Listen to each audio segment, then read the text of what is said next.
Inspiring interviews with today's top landlords. This is the Rental Income Podcast. And now, Dan Lay. Joining me on the podcast today is Chris O'Neill, and Chris has actually written a book called Done Deal, What They Never Taught You About Money.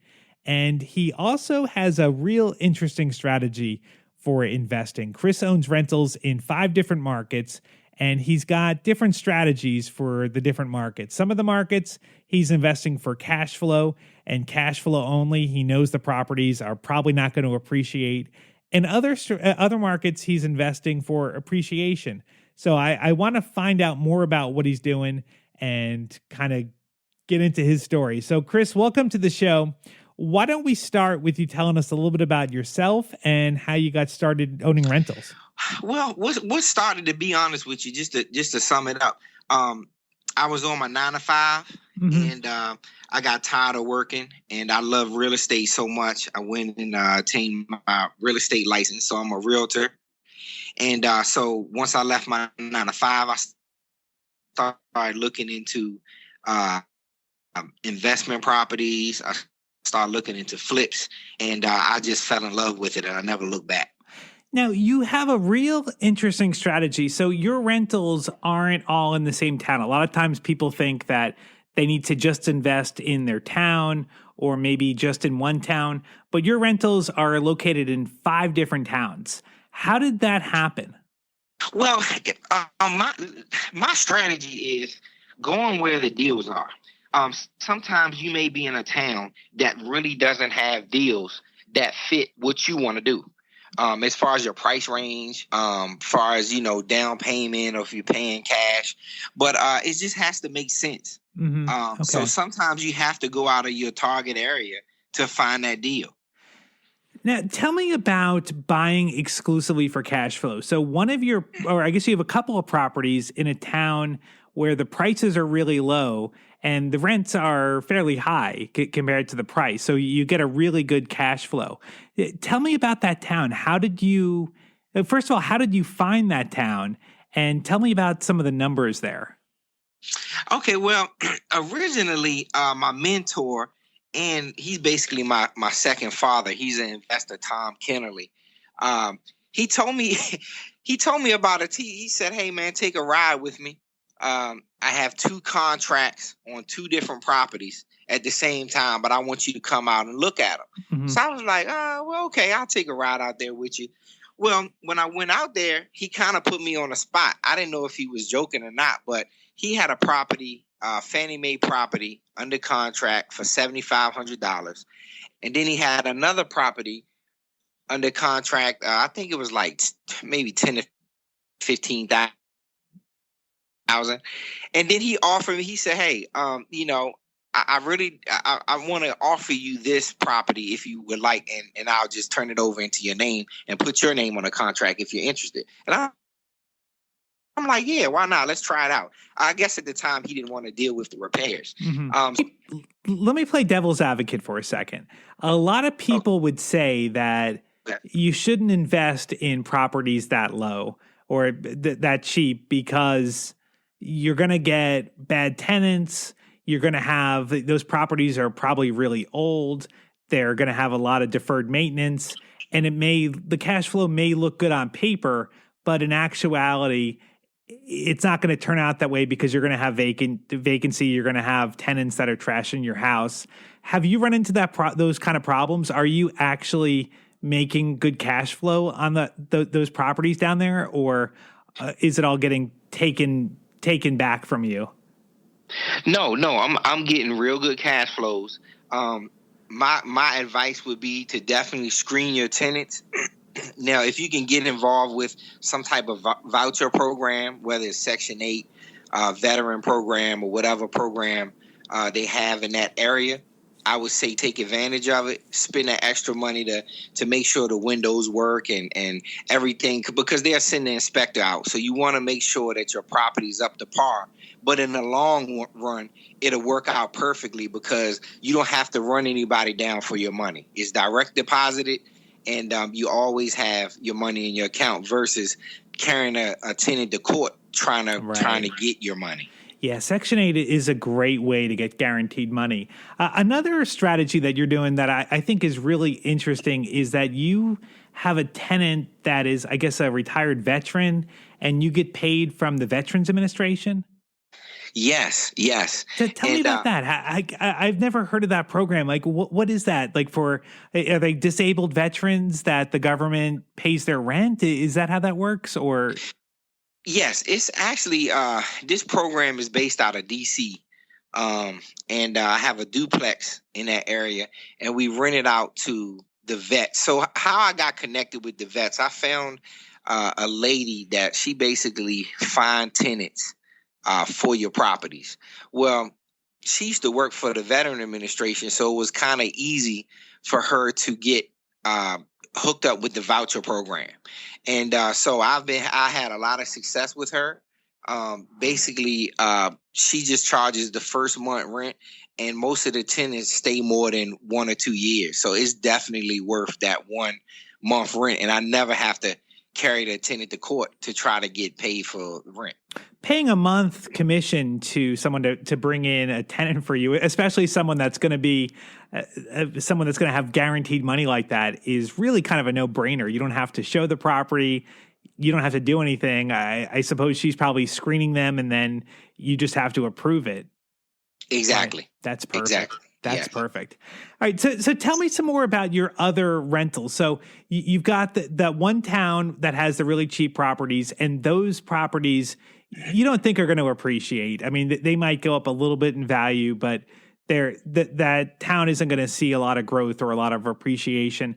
But other areas that you're investing in for the cash flow, but also for appreciation, right? Yes. Are you ever investing just for appreciation, or is cash flow always part of the equation? Cash flow is a must. Okay, that's good. I have to have cash flow. Yeah, I won't. I don't even waste my time for an investment on appreciation. I have to make something off of it. So definitely cash flow and appreciation. Is there like a minimum number that you're looking to make per month when you're evaluating a property, or is there a formula that you use when you're looking at properties? Now, okay, so basically my formula for flips, each flip, I need to make $30,000 per flip. Okay. Okay. Now, the rentals, depending on the area, my goal is to make at least $350 off of the properties that's like Danville. That's a perfect example. I want to clear $350 after repairs per property. Okay. So that includes your mortgage, or I guess in Danville you probably don't have a mortgage with a property that low, but that includes your property taxes, your insurance, property manager, and then maybe setting aside some money for repairs? Yes, okay. Yes. What I usually do for repairs, I'll leave, those properties in Danville have a property manager. So I hire a property management company. So I leave a $200 retainer for each property that I have there. So when something happens, they just pull from the retainer and then refill the retainer when the rent comes in. Okay. Now I have a totally different strategy for other areas. So other areas are a totally different story. I want at least $500 or better per rental property. Like, I'm gonna give you an example. The property in Tappahannock I bought for about $49,000. I put about $10,000 in it. So, we're looking at like 60 grand. Now, I get $1,100 a month through Section 8 on that property. Okay. Now, the mortgage on that property is about $400 with taxes and insurance. Actually, no, not insurance, for just taxes. And you add about another $50, per month. Okay. But I'm getting $1,100. Okay. And So then is there a certain amount of money that you set aside for repairs on that one? On that one, I manage it myself. Okay. So basically, a lot of my, I reinvest a lot. So, a lot of my money that I get per month, I put it in a savings account and wait for the next deal. Okay. So I always have a reserve for repairs. Okay. So it's kind of you have an account that's extra money that you have for all your rentals. So you don't have a different savings account or a checking account for every single property. You just kind of have one pool of money that is a rainy day fund that if something bad happens, you've got the money there to pay for it. Well, actually, I have an account for every one of my properties. Oh, okay. Okay. Yeah, so I can keep it. So basically, for that property, I have a checking account and then I have a savings account. Okay. So I'll keep a certain amount of money in the checking account, but I constantly keep saving in that savings account. Okay. Okay. Now, with your properties being so far away, have you ever, and managing them yourself, have you ever had a time where someone calls you, they want to see the property when it's vacant, and you make an appointment to go out there, you drive an hour to go see them, and then they don't show up? That happened to me one time, and I learned my lesson. So my advice would be to make sure that you make relationships with contractors in that area and property management companies in that area and third-party companies that find tenants. Like, they don't do the management, but they find tenants. Okay. And that helps out tremendously because you don't have to actually show the property. So basically they're handling everything, but they'll take the first month's rent. So where do you find someone? Is it a local property manager or a realtor? Like, where's a good place to find somebody? Now, to be honest, I found my referral from another investor. Okay. But me being a realtor also, in different areas, I know of companies that actually just come out and find you a tenant. Okay. But they don't do property management. Okay. Mm-hmm. Okay. Another strategy that you're doing to buy your properties is you're using a self-directed IRA. I think this is an interesting strategy. So you don't personally own the house. It's owned in the IRA. Tell me a little bit more about how that works. Okay, yeah, definitely. Well, let me tell you what happened to me and how I even started investing in my IRA. So once I left my 9-to-5, I had a 401k with that company. Mm-hmm. So I read up on the IRAs and I knew a couple people that was very successful with it. So I said, hey, let me give it a try. So what I did was I took my old 401k, broke it down, and I opened like 3 IRAs. I separated all 3. I basically just split it in the middle and just put 33% in each self-directed IRA. So what I did was my first property. Actually, that one was in Danville also. I paid about $9,000 for it. It was one of the nursing home properties where I guess the lady that lived there, she was older and she had to go in a nursing home. So the nursing home took over the property and put it on the market. I got a great deal on it. I put a renter in it and I used my IRA to purchase it. Now, when you're buying in that self-directed IRA, it's kind of complicated to buy in it. But once you get the property in the IRA, it's pretty easy. It's a lot of companies out there. I've used Equity Trust in the past, and they have something called E-Advantage. And it basically opened up just like an online bill pay. So whenever you have a contractor come out, electricity bill, anything you have to pay from that property has to come out of that IRA account. It cannot come out of your pocket. Okay. And the cash flow or the profit that you're making on that, you can't personally take that money. That has to go back into the IRA, correct? Yes. Okay. So when my tenants, this is what I do to make it easy. I get my tenants to send the check to me, but it's written out in my IRA. Okay. And what I do is send it to the IRA company. That way I can keep track of what they send and if they're late or not. Right. So I'll send it myself to the IRA company, and it usually take about 2 or 3 weeks to post with the IRA company. Okay.